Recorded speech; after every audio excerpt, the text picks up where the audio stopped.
Bismillahirrahmanirrahim. Perintah untuk memilih salah satu madhab tidak ada, ya. Bahkan mohon maaf Pak, saya berani bilang bapak-bapak tidak bermazhab, tidak ada, ya. Tidak bermazhab, tidak. Mohon maaf, bermadhab itu hanya ada untuk para pengkaji ilmu.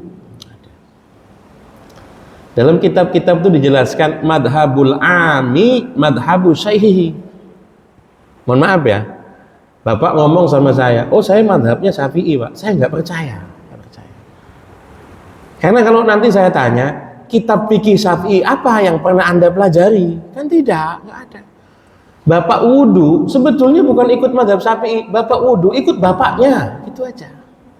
Ikut gurunya, gitu saja. Maka dalam kitab-kitab itu disebut madhabul ami, madhabu syaikhihi.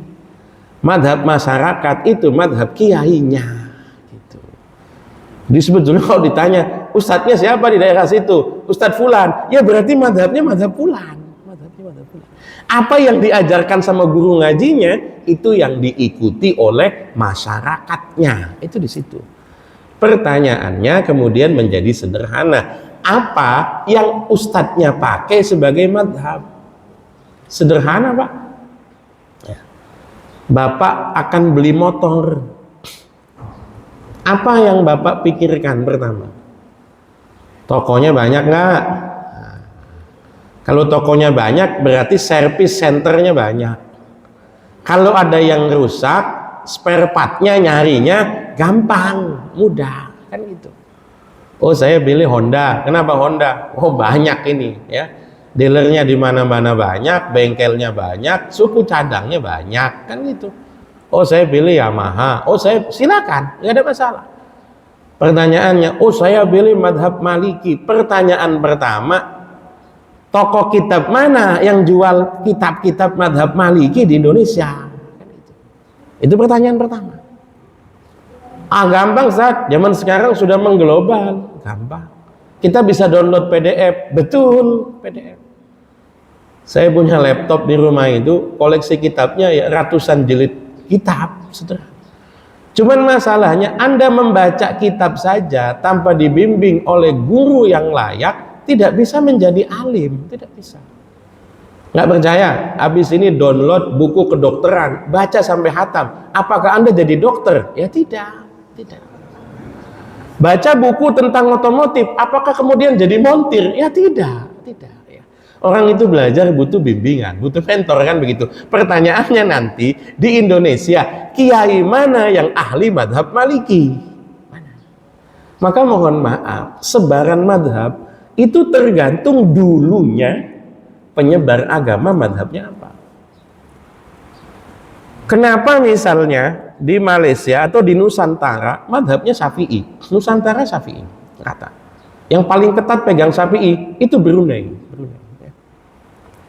Itu Brunei. Makanya dulu saya ngajukan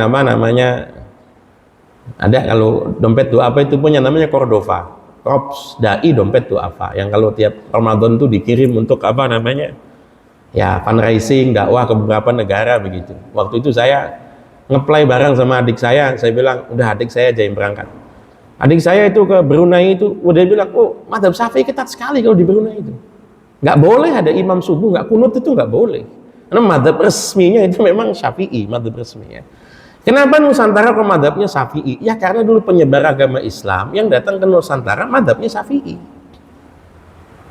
Oh kenapa kalau di Saudi kok Salafi? Oh bukan, Saudi itu madhab resmi kalau fikih Hambali ya. Di Saudi itu secara fikih, secara peradilan, secara qadha itu madhab resmi fikihnya itu Hambali. Di Oman madhab tidak hanya 4 Pak ya, tidak hanya 4. Sekarang itu yang masih beredar, masih rame diikuti orang 8. Hanafi, misalnya Syria Hanafi. Rata-rata yang dulu bekas wilayah Turki Utsmani Hanafi. Kalau di Asia Hanafi yang kuat itu India Pakistan ya. IPB lah, India Pakistan Bangladesh. Nah, itu madhabnya Hanafi ya. Maliki ini wilayah Afrika Utara. Maroko misalnya kan, Aljazair, kemudian Tunis, Libya, itu madzhabnya Maliki. Ya. Hambali terbatas, Bahrain, kemudian Saudi. Paling banyak, mohon maaf, itu Syafi'i. Syafi'i itu banyak, paling banyak Syafi'i itu ya. Ada lagi di luar yang empat, ada Oman. Oman itu madhabnya Ibadiyah. Madhab resmi kerajaan. Kerajaan Oman madhabnya adalah Ibadiyah. Ibadiyah itu, mohon maaf, bagian daripada Khawarij zaman dulunya. Loh, Khawarij kan sesat bla bla. Nah, makanya ya, jangan gampang dengan narasi sepihak, jangan ya. Jadi Khawarij itu sesat yang sesatnya ya. Artinya Khawarij yang moderat ya ada. Punya perbedaan dengan kita, punya perbedaan, pasti ada, punya perbedaan, tapi tidak lantas mengeluarkan mereka dari agama Islam, tidak ya. Ibadi itu madhab yang resmi diakui dan kemudian juga menjadi salah satu sumber dari madhab fikih yang ada namanya OKI, Organisasi Konferensi Islam. Itu kalau bikin muktamar 8 madhab ini dipakai Pak, dipakai ya. Ibadi itu adanya di Oman. Ada nanti namanya Zaidiyah. Zaidiyah itu bagian daripada Syiah yang sekarang masih ramai dan make, itu di Yaman dan sebagian provinsi di Saudi. Ada 3 provinsi di Saudi madhabnya Ibadi, terutama di wilayah Saudi Selatan, Ihsa misalnya, itu makanya Zaidi. Ada madhab Ja'fari atau Imami, contohnya yang dipakai di Iran, Ada madhab yang tidak dipakai, tidak menjadi sumber konstitusi negara manapun, tapi kitab-kitabnya masih beredar dan kadang-kadang dipakai, contohnya madhab Zahiri. Kalau ada ulama kok yang kemudian punya pendapat musik itu nggak apa-apa segala macam, nah itu madhabnya itu Ibnu Hazm, itu Zahiri. Itu Ibnu Hazm itu ya mengatakan musik itu nggak apa-apa, yang nggak boleh kalau bareng dengan maksiat, itu yang nggak boleh ya. 8 madhab itu bagian daripada kekayaan fikih kita, kekayaan fikih ya. Apakah wajib orang bermadhab pilih? Tidak wajib. Silakan. Saya kalau gonta-ganti madhab tiap hari, monggo, silakan. Tapi masalahnya, punya kemampuan nggak untuk itu? Ini masalahnya. Saya kasih contoh. Bapak pengen tahu misalnya, Bapak kalau mobilnya pengen datang ke bengkel-bengkel yang berbeda, berarti mobilnya harus banyak merek. Jangan misalnya, mohon maaf, oh saya pengen gonta-ganti lah, sekarang ke bengkel Toyota, besok bengkel Mitsubishi, besok bengkel Nissan, besok bengkel, mobilnya kan cuma satu kan gitu ya. Mobilnya cuma satu. Kita pengen pakai madhab yang beda-beda, monggo, silakan, asalkan memang punya referensi di bidang itu, silakan. Contoh yang paling terkenal, Syekh Abdul Qadir Al-Jailani. Itu ulama ahli syariat, ulama ahli fikih. Di kita kan yang kedengaran kesaktiannya, karamahnya, segala macam.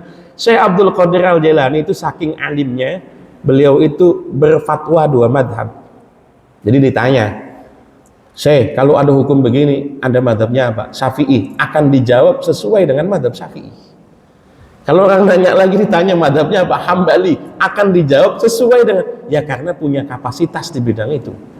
Kalau kita baru 4 madhab, 1 madhab aja keteteran kadang-kadang kan begitu. Jadi kalau kewajiban tidak ada. Kalau harus milih tidak ada juga. Kita pakai itu karena itu yang tersedia di wilayah kita begitu ya. Mudah-mudahan bisa dipahami.